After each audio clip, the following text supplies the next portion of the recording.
Welcome to Common Home Conversations Beyond UN75, a series by the Planetary Podcast. In Common Home Conversations, you will hear from leading global experts on how the proposal of recognizing the existence of an intangible global common without borders can change our relationship with our planet. The Common Home of Humanity has proposed an ambitious new global pact for the environment. The adverse effects of climate change span across borders and beyond territories. Recognizing the Earth system as a common heritage of humankind is the first step in restoring a stable climate, a visible manifestation of a well-functioning Earth system.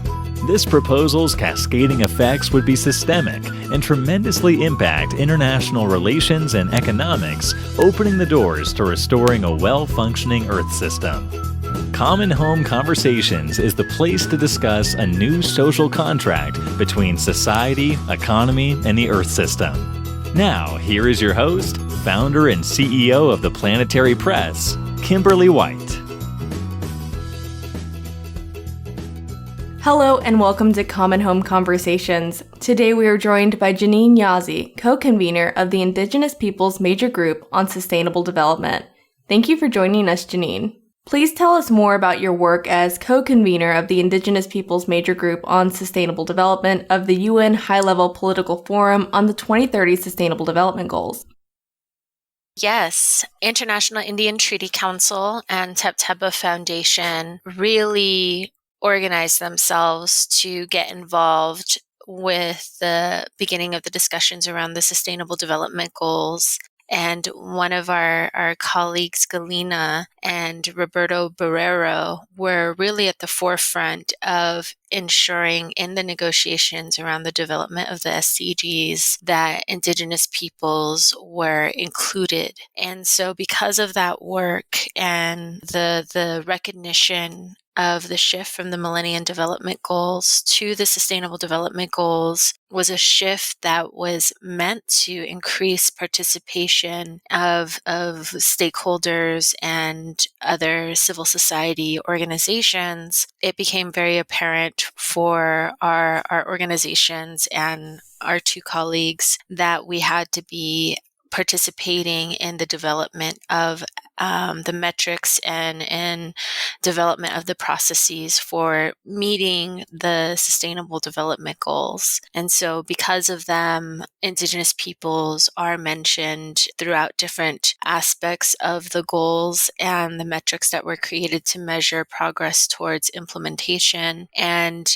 Tepteba Foundation and International Indian Treaty Council became recognized as the co-conveners of the Indigenous Peoples Major Group. So we're one of 9 civil society organizations and major groups that are recognized and that engage with the high-level political forum on the SDGs. And through that work, we ensure the participation of Indigenous representatives from all of the 7 cultural regions recognized by the UN, and we facilitate their participation in expert group meetings and high-level discussions during the Eggshell PF, as well as all of the other side events that happen with other mechanisms. And in this manner, we ensure that the countries that do submit voluntary national reports and the countries that are developing processes and mechanisms nationally to address the goals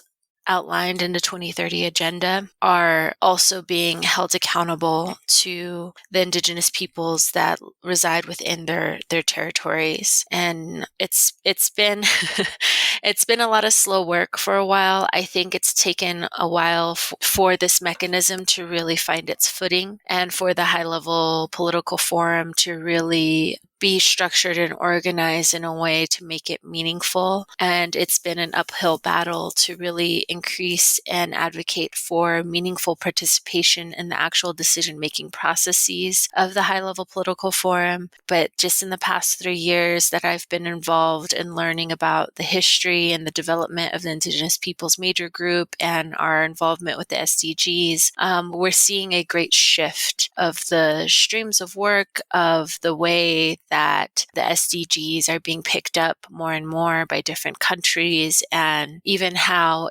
the work, all of the streams of work are being collaborated across the different UN mechanisms. So it's an exciting time. Obviously, with COVID-19, it made our issues much more difficult to get addressed. One of the things we've learned as being co-conveners of the Indigenous People Major Group is that so many of our Indigenous peoples and the communities that they come from lack access to critical community infrastructure, especially internet and cell service. And so with the COVID-19 pandemic, we faced some extraordinary barriers and challenges in keeping momentum behind increasing meaningful participation in the high-level political forum and in the expert group meetings on the different sustainable development goals. So we've been working very hard to get resources, financial or otherwise, to some of our most vulnerable communities, to somehow support them getting hooked up to the internet or to a service that can allow them to continue the work that we've been doing collectively across our different regions. And it's through that collaboration that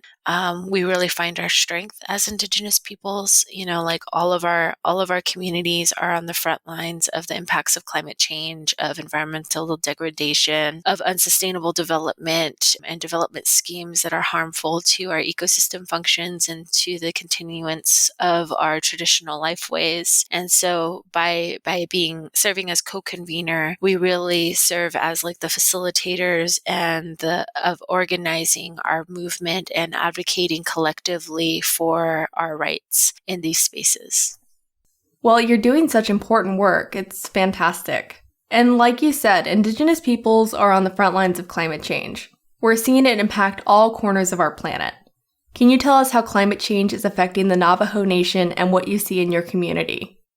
Absolutely. This has really been the core of my work. I've always been a social justice advocate. I think, being Indigenous and born into this world, it's kind of a path that is already laid for you, because all our communities are always dealing with layers of challenges and layers of systemic oppression that very much inform our lived experience. And so in 2011, when I was faced with having to make several career choices, I was volunteering at the United Nations Permanent Forum on Indigenous Issues and came across a report. It was a climate risk assessment report, and it was done as a collaboration between a number of scientists, and it was specifically looking at the risk that we're going to be faced by the Navajo Nation in the Southwest United States due to the impacts of climate change. And reading that report really scared me. I was a new mother. I was a young professional at this crossroads of sorts. And the report really laid out and connected a lot of the things that I knew and have experienced in my communities, like the loss of water sources, the increased desertification, the loss of vegetation, and then how these cumulative impacts were increasing the concentration of environmental toxins that have been accumulated over generations of extractive industry operations in our communities. And in my communities in particular, we've been struggling with a legacy of uranium mining and the impacts of the 1979 Church Rock uranium mill tilling spill. And so seeing this report and seeing the predictions that by 2017 there would be a dramatic shift because of the lack of availability of water, and that those people who were continuing a lot of our traditional life ways of sheep herding, livestock rearing, maintaining our traditional food systems would find a lot of those activities would be no longer viable just because of like the impacts of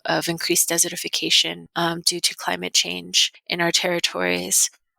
And so that was like a wake-up call and really brought me back home. And I was so sure that when I came back home that everyone would be talking about these issues. Everyone would be, trying to build solutions around how do we create more effective mitigation and adaptation solutions. And Yeah, that wasn't the case when we moved back. My nation was deeply involved in what's been a very long battle for securing our nation's water rights. And so we really came back with the intention of addressing climate change impacts and issues, but really landing in the intersection of working in the nexus of water, energy, and food systems, and focusing particularly on helping to bring this data and bring these resources that were available in other places to communities in a way that could help build capacity and empower the type of holistic planning that would allow us to learn from our experiences in our communities, prioritize around a shared vision for our resources and our communal well-being,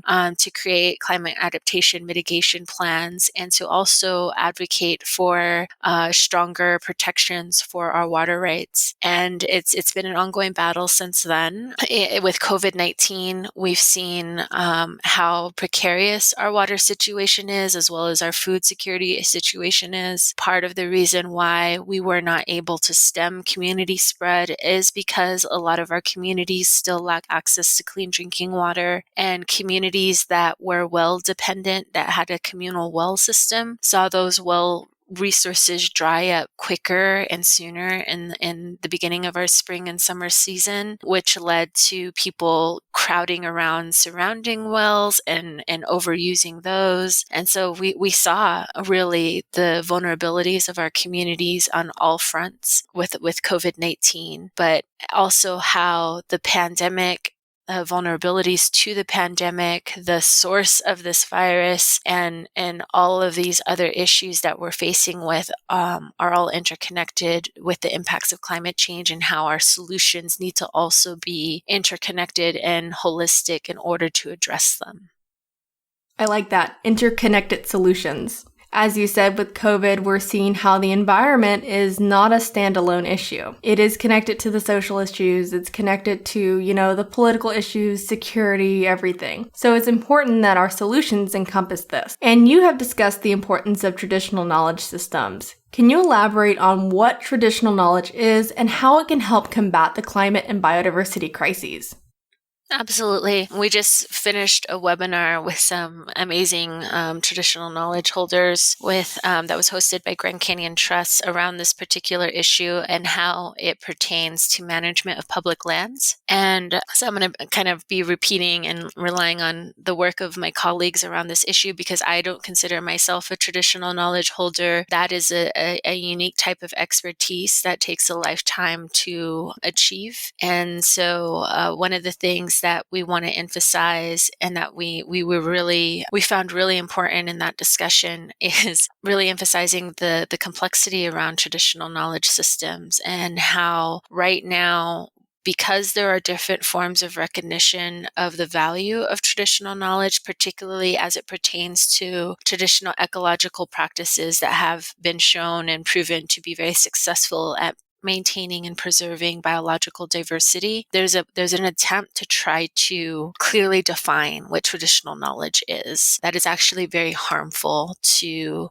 fully understanding and respecting the rights of Indigenous peoples, and preserving and defining that for themselves, and creating the processes by which to transfer that knowledge between generations to the next generation. And so for us, the simplest way to kind of demystify what traditional knowledge is for many of our communities is that it's a way of living, it's a way of being, and a way of knowing that has been accumulated over generations of our people's experience in place-based and developing place-based practices and ceremonies, languages, and accumulated knowledge that is rooted in understanding how to maintain a holistic balance in our communities with all the life forms around us. And for that, it's a particular way of approaching and understanding our relationships to other forms of life and to the basic elements of life,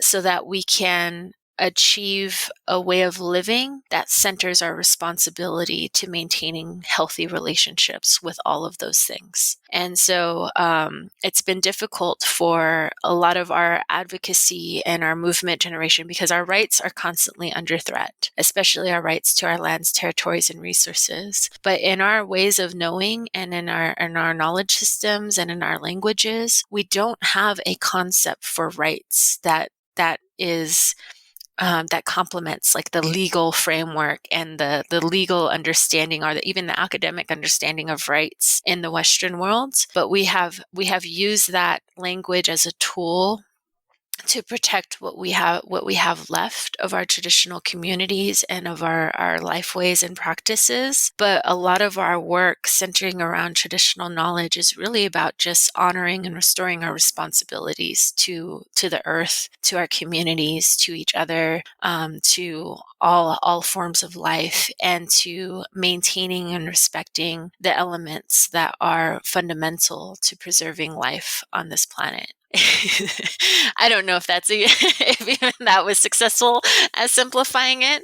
We had like an hour-long conversation around this. And I think it's really important because in what I find most beautiful about not trying to tie down what traditional knowledge is into a concrete definition is that it leaves room for recognition of all of the different ways of living that people and cultures around the world hold. And it also maintains an openness to recognize that at one point or another, every culture was connected to place, and that every culture has in it a history of what those responsibilities were to place. And I think that it definitely helps reveal and respect that Indigenous peoples, even though we do a lot of work collectively, especially in the international level, to advance our shared rights, our shared concerns, that we also come from very different cultures, very different language groups, very different experiences of colonization even, and yet somehow there's an element in all of our knowledge systems that allows us to find unity, and that unity is often rooted in our respect for the earth, our respect for all life forms, and our commitment to restoring our responsibilities to life.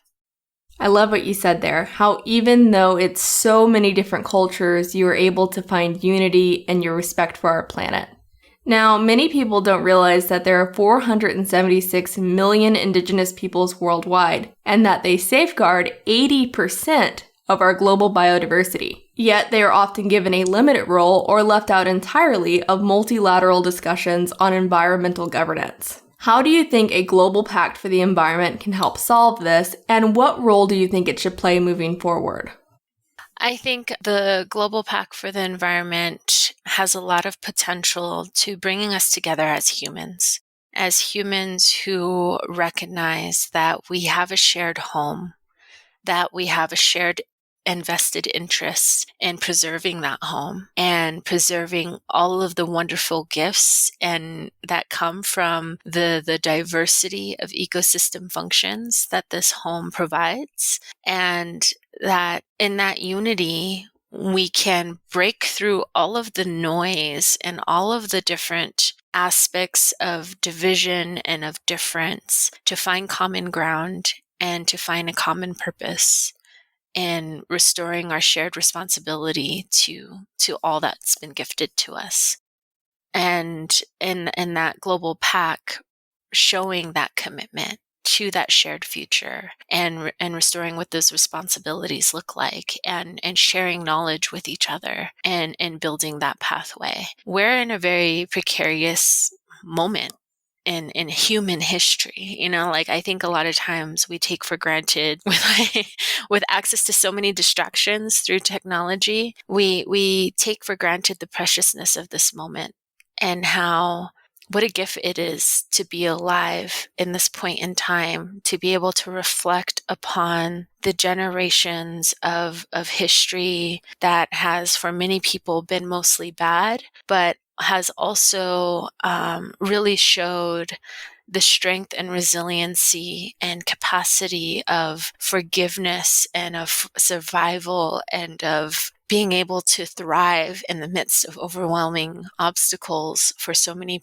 people around the globe, and being in this moment and holding that reflection and restoring our shared understanding of the true history of how we've gotten to this moment, to recognize how a lot of our most problematic patterns and behaviors and institutions that have generated and maintained systemic inequality across our globe have all been man-made, and that we are being gifted this time right now to benefit from how, as a globe, we are more interconnected than ever. We have broken down a lot of barriers of communication and of connection, and have really been gifted a moment of pause in the midst of this pandemic to recognize how much we can shift our learned behaviors and shift the way we look at and value resources and shift our dependency on those resources. And I think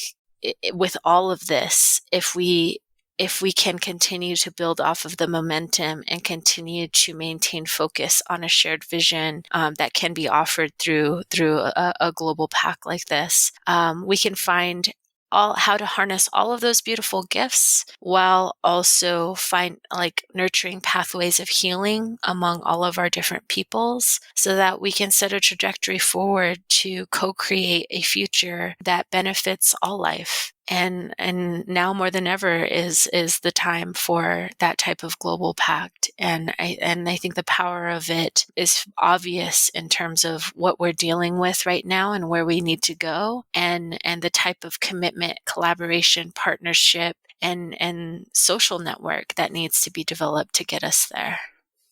Absolutely. As tragic and heartbreaking as this pandemic has been, it also presents an opportunity for us to build back better, to build a fairer, more just society. It allows us to refocus on what we need to do, especially with climate change. And right now our emissions are down, so this is an opportunity to do that. Now, you have been working with the Right Energy Partnership to expand access to renewable energy while protecting Indigenous rights. And I found this really interesting. Can you tell us more about this initiative and what you're hoping to accomplish?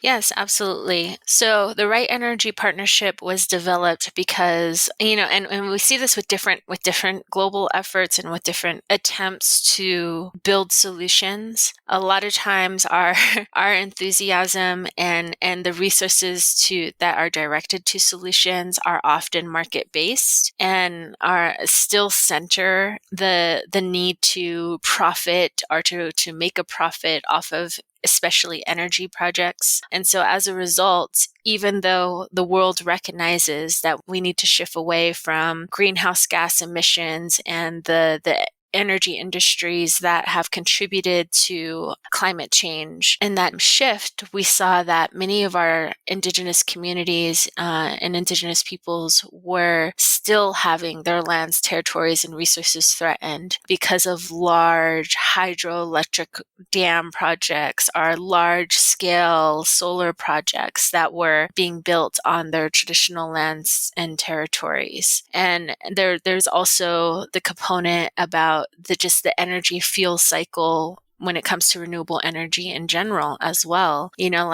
Solar panels are not themselves a solution to a lot of our most egregious forms of environmental violence. We still have to mine precious minerals. We still have to mine lithium for the batteries. And a lot of these mining activities are still occurring on lands that were traditionally and customarily held and maintained by Indigenous peoples in Latin America, in Africa, and in Australia. And so when we, in our collaboration and bringing Indigenous peoples from different parts of the globe into shared spaces, into shared strategy, it became very apparent that Indigenous peoples in developed nations who were very much trying to help facilitate and take part in the transition to renewable energy also didn't want to be responsible for the continued exploitation of Indigenous peoples' lands in these other areas. And then we also started having conversations around waste that is generated from renewable energy energy projects. A lot of people don't know that,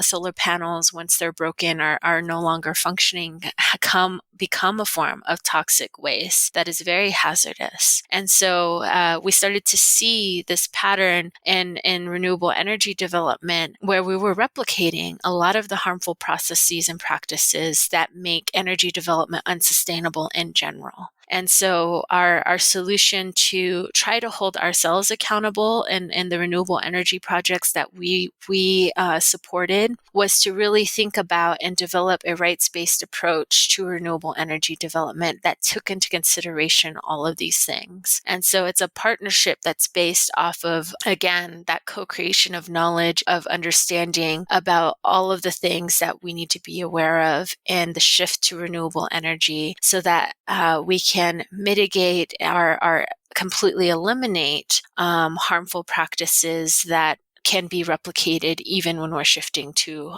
cleaner forms of energy. And in that process of sharing this knowledge and building like this knowledge exchange platform and of being able to tap into international resources for renewable energy projects in developing nations, we're able to take a different approach to how these projects are designed and developed and implemented and how they're maintained over time. And using these examples as a way to address and bring clarity around what best practices are for all renewable projects to institute these types of standards and these approaches so that we can all be part of building better solutions and not just taking for granted market-based approaches that themselves are unsustainable. So, the Declaration on the Rights of Indigenous Peoples was adopted at the UN General Assembly in 2007. The Declaration confirms the rights of Indigenous peoples to self-determination and recognizes subsistence rights and rights to lands, territories, and resources, as well as effective participation in all matters that concern them, and yet, the Declaration is not legally binding. Do you think the innovative legal framework proposed by the Common Home of Humanity would help resolve this and protect and bolster Indigenous rights?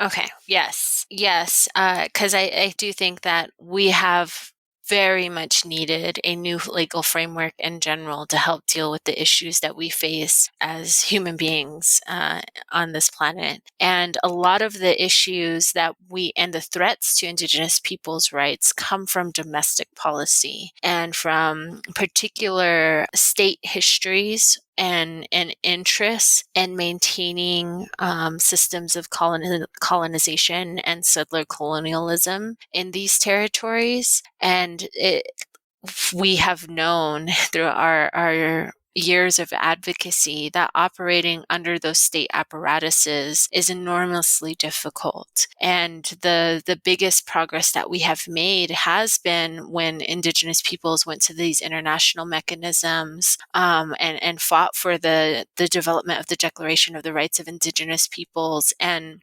have implemented that across different programs of work and across different UN mechanisms and having it recognized in different ways and in these different streams of work. That has been phenomenal and helping us then bring that language back to our local projects and finding ways to push through to circumvent a lot of the domestic legal barriers that we face. And so I see this as being that same initiative and that's having that same type of promise, but on a larger scale, because I really appreciate how this initiative in general is centering and recognizing that the geopolitical boundaries that are separating our nations and our communities is part of the problem that needs to be addressed and overcome in order to create a shared sense of commitment and responsibility to all of our global ecosystem functions. Because when we see a lot of, if people can read more and learn more about the particular Indigenous people's struggles that are on these borders of these countries and these nations, I think that it would help reveal how problematic these structures are. For example, with the building of the border wall between the U.S. and Mexico, the resistance to that is a resistance to continue to protect vital and precious ecosystems that are very vulnerable to climate change, but are extremely vulnerable to the development that's being proposed with this border wall. And that vulnerability and those threats have a long history with the development of the U.S.-Mexico border. And we have several indigenous communities that have always transcended those borders. And so the introduction of the social, political issues and challenges, the introduction of the criminalization from the militarization of our borders, the introduction of the environmental destruction and degradation that comes from disrupting the activities in those ecosystems along the border and brings in harmful forms of development, have all created this effect over time of threatening some of our most precious natural resources and ecosystem functions that are a vital part of the health of these transnational rivers, such as the Colorado River. And we've, for generations, this lifeline, which is considered the lifeline of the entire Southwest United States, is also the lifeline for northern Mexico, and for years has not even reached the Gulf the way that it historically has done. And so there's a lot of our major river systems, our major watersheds, our major forests, they transcend these national boundaries. And we have to have a shared commitment, responsibility, and shared protections for those responsibilities to ensure that we're taking care of these vital places, these sacred places, in a way that helps us mitigate and adapt to the impacts of climate change, and in a way that helps center alternative pathways to development that are more sustainable. And to do that, one of the things we need is an entirely new legal framework that allows us to manifest those types of solutions and protect those types of solutions from the state and corporate interests that for years have dissected our lands and only valued the resources found within them in terms of profit, monetary profit. I think as humanity, we're at a place where we are just now evolving our consciousness and coming to a shared understanding of the need to build greater alliances and greater partnerships to deal with all of the challenges that we face. And this global pact, the new legal framework that's being proposed, all of this, I think, is a phenomenal step forward towards realizing that solution. Absolutely. You make some great points, Janene. Is there anything else you'd like to share with our audience? I feel like there's so much to talk about, but I really do think that there's a lot of great work being done by scientists, by international organizations, and by Indigenous peoples all around the globe. So I'm always encouraging people that to get involved in initiatives like this and to support initiatives like this, to arm themselves with that local knowledge wherever they're from. Get to know their Indigenous peoples that are within that traditionally called those territories home, get to understand the history of colonization, get acquainted with the legal frameworks that are preventing holistic approaches and solutions to climate change and to renewable energy development, understand the importance of rights-based solutions and how centering human rights across all of our communities is a benefit for all of us. And then, and use all of that knowledge and all that energy to help contribute to initiatives like this. Because every person, no matter their expertise, no matter what they bring to the table, no matter their lived experience, I think every person counts in the development of these solutions. And we need everyone to do that work. All right, and there you have it. Although we face unprecedented circumstances with the climate crisis and the COVID-19 pandemic, history has shown us that humanity has the strength and resilience to overcome these overwhelming obstacles. By coming together to protect our common home with a global pact for the environment, we can co-create a future that benefits all. The legal framework proposed by the Common Home of Humanity can help us to deal with the issues we face together. That is all for today, and thank you for joining us for this episode of Common Home Conversations Beyond UN75. Please subscribe, share, and be sure to tune in next week to continue the conversation with our special guest, Professor Kim Song-yup, founder of the Coalition for Our Common Future and the president of the Jeju Research Institute. And visit us at www.theplanetarypress.com for more episodes and the latest news in sustainability, climate change, and the environment.